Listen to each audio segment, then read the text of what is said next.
14वां पाठ आर्यभट्ट है, चतुर्दश है पाठ है, 14वां पाठ आर्यभट्ट।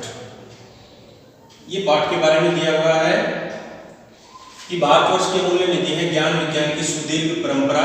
इस परंपरा को संपोषित किया प्रबुद्ध मनीषियों ने। इन्हीं मनीषियों में अग्रगण्य थे आर्यभट्ट। दशमलव पद्धति आदि के प्रारंभिक प्रयोक्ता आर्यभट्ट ने गणित को नई दिशा दी। इन्हें और इनके परिवर्तित सिद्धांतों को तत्कालीन रूढ़िवादियों का विरोध झेलना पड़ा। वस्तुतः गणित को विज्ञान बनाने वाले तथा गणितीय गणना पद्धति के द्वारा आकाशीय पिंडों की गति का प्रवर्तन करने वाले ये प्रथम आचार्य थे। आचार्य आर्यभट्ट के इसी वैदुष्य का उद्घाटन प्रस्तुत पाठ में है। तो ये पाठ के बारे में बताया था। अब हम अपना पाठ शुरू करते हैं। तो देखिए क्या कहता है। पूर्व दिशायाम उदेति सूर्य पश्चिम दिशायाम च अस्तं गच्छति इति दृश्यते ही लोके। पूर्व दिशा में उदेति उदय होता है सूर्य पूर्व दिशा में उदय होता है। च और पश्चिम दिशायाम अस्तं गच्छति और पश्चिम दिशा में अस्त होता है। इति ये दृश्यते ही निश्चय ही यह देखा जाता है लोके संसार में। परम न अनेन अवबोध्यम अस्ति यत् सूर्यो गतिशील इति। परंतु न नहीं अनेन इससे अवबोध्यम अस्ति जानना चाहिए यत् की सूर्य गतिशील इति है ऐसा। परंतु इससे हमें ये नहीं जानना चाहिए कि सूर्य गतिशील है। सूर्यो अचले पृथ्वी च चला या सबकिए अक्षय घूमती इति सांप्रतम सुस्थापित सिद्धांत है। सूर्य अचल सूर्य स्थिर है। च और पृथ्वी धरती चलायमान या जो अपने अक्ष पर घूमती है। इति ये सांप्रतम अब सुस्थापित है अच्छी प्रकार से स्थापित सिद्धांत है। सूर्य अचल है और पृथ्वी चलायमान जो अपने अक्ष पर घूमती है। ये अब भली प्रकार से स्थापित सिद्धांत है। सिद्धांतो अयम प्राथमिन येन प्रवर्तित है। यह सिद्धांत प्राथमिन सबसे पहले येन जिन्होंने प्रवर्तित स्थापित किया। से आसित वह थे महान गणितज्ञ गणित को जानने वाले ज्योतिर्विद और ज्योतिर्विद्या को जानने वाले आर्यभट्ट। पृथ्वी स्थिरा वर्तते इति परंपरा प्रचलिता रूढ़ी तेन प्रत्यादिष्टा। पृथ्वी स्थिर वर्तते है इति ये परंपरा प्रचलिता चलती आ रही थी रूढ़ी प्रथा तेन उन्होंने प्रत्यादिष्टा खंडन किया। पृथ्वी स्थिर है यह परंपरा चलती आ रही थी इसका उन्होंने खंडन किया। तेन उदाहरितम यद गतिशीलायाम लोकायाम उपविष्ट है मानव नौकाम स्थिराम अनुभवति अन्यान च पदार्थान गतिशीलान अवगच्छति। तेन उन्होंने उदाहरण दिया यद की गतिशीलायाम गतिशील नौका में उपविष्ट है बैठा हुआ मानव नौकाम स्थिराम अनुभवति नौका को स्थिर अनुभव करता है रुकी हुई अनुभव करता है। अन्यान च पदार्थान और अन्य पदार्थों को गतिशील अवगच्छति जानता है। कि जैसे नौका में बैठा हुआ पुरुष है नौका को ठहरी हुई मानता है और अन्य पदार्थों को गतिशील जानता है। एवं गतिशीलायाम पृथ्व्याम अवस्थित है मानव है पृथ्वी स्थिराम अनुभवति सूर्यादि ग्रहान च गतिशीलान रीति। एवं इस प्रकार ही गतिशीलायाम गतिशील पृथ्व्याम पृथ्वी पर अवस्थित है, पृथ्वी पर स्थित मानव पृथ्वी स्थिरानुभूति पृथ्वी को स्थिर अनुभव करता है। और सूर्य आदि ग्रहों को गतिशील जानता है। वो जैसे नौका में बैठा हुआ मनुष्य क्या सोचता है कि वो नौका रुकी हुई है और अन्य पदार्थ गतिशील है, उसी प्रकार गतिशील पृथ्वी पर स्थित मनुष्य पृथ्वी को स्थिर अनुभव करता है और सूर्य आदि ग्रहों को गतिशील मानता है। आगे देखिए 476 ख्रीस्ताब्दे 60-400 वर्षे आर्यभट्ट जन्म लब्धवानिति तेने विरचिते आर्यभट्टयम् इत्यस्मिन् ग्रन्थे उल्लिखितम्। क्या कहता 60-400 वर्षे 60 यानी 70 से 6 अधिक 400 वर्षे 476 ईस्वी में आर्यभट्ट का जन्म लब्धवानिति हुआ। आर्यभट्ट का जन्म हुआ तेने विरचिते उनके द्वारा ही विरचिते रचित आर्यभट्टयम् इत्यस्मिन् इस ग्रंथ में उल्लेख है कि उनका जन्म 476 ईस्वी में हुआ। आर्यभट्ट का ये उनके द्वारा रचित आर्यभट्टयम् ग्रंथ में उल्लेख है। उनके जो उन्होंने लिखा था उस ग्रंथ में ही इसका वर्णन है कि उनका जन्म 476 ईस्वी में हुआ।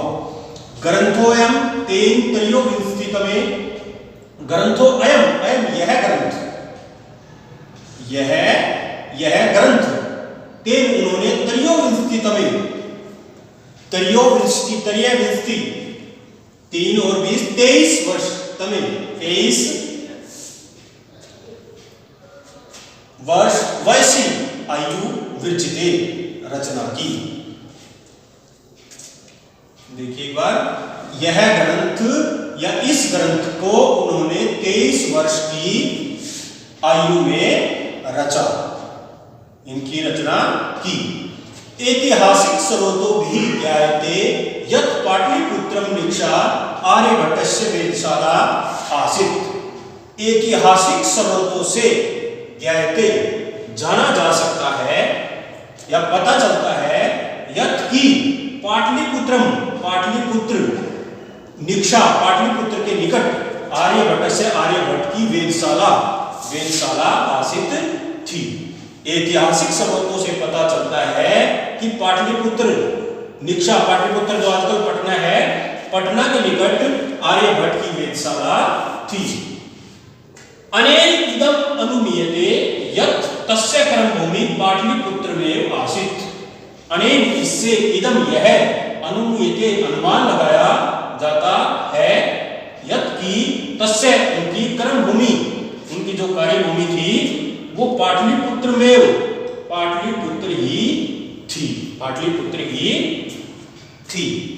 आगे देखिए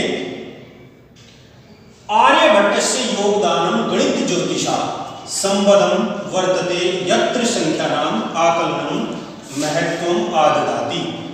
आर्यभट्ट का योगदान गणित ज्योतिष से संबंध वर्तते है, संबंध है यत्र जहां संख्याओं का आकलनम, संख्याओं की गणना महत्व आददाति लगती है। आर्यभट्ट फलित ज्योतिष शास्त्रे न विश्वसति सम। आर्यभट्ट फलित ज्योतिष शास्त्र में विश्वास नहीं रखते थे। गणितीय पद्धता कृतम आकलन आधारित एवं तेन प्रतिपादितम यत् ग्रहणे राहु केतु नामकौ दानवौ नास्ति कारणम। गणितीय पद्धति कृतम आकलनम, गणितीय पद्धति यानी गणितीय पद्धति के आधार पर आकलनम गणना करके, आधृतम गणितीय पद्धति की गणना के आधार पर ही एवं ही तेन उन्होंने प्रतिपादित किया यद की ग्रहण में राहु केतु नामक दो दानव नास्ति कारण नहीं है। तत्र तु सूर्य चंद्र पृथ्वी इति त्रीणि एव कारणानि, वहां तो सूर्य चंद्र पृथ्वी, तीन नाम हो गए, सूर्य चंद्र पृथ्वी इति, ये त्रीणि तीनों एव ही कारणानि कारण हैं। सूर्य परितः भ्रमन्त्या पृथ्व्या चंद्रस्य परिक्रमापथेन संयोगात् ग्रहणं भवति। सूर्य परितः के चारों भ्रमणता घूमती हुई पृथ्वी चंद्रस्य चंद्रमा के परिक्रमा पथ से संयोग से ग्रहणम होता है।